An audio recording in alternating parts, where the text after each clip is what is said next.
Gordon, just days after the Supreme Court legalized gay marriage nationwide, Christian leaders are still dealing with what it means for religious liberty in America. And representatives from 11 religious groups gathered at the High Court to talk about its implications. Paul Strand has the story.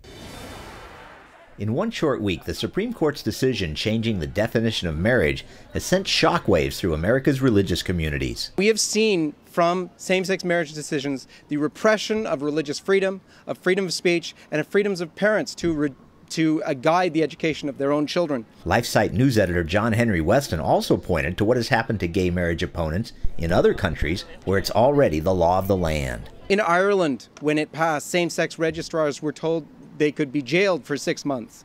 Churches faced fines for denying same-sex ceremonies.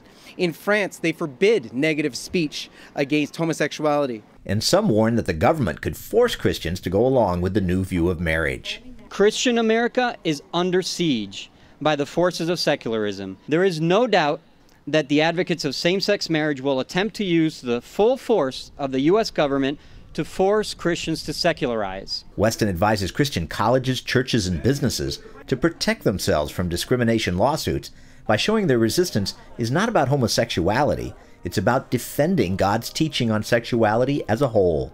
A principle of being against pornography and obviously sex before marriage and promiscuity and everything like that.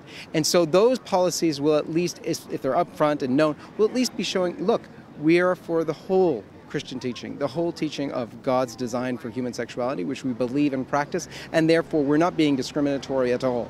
Paul Strand, CBN News, Washington.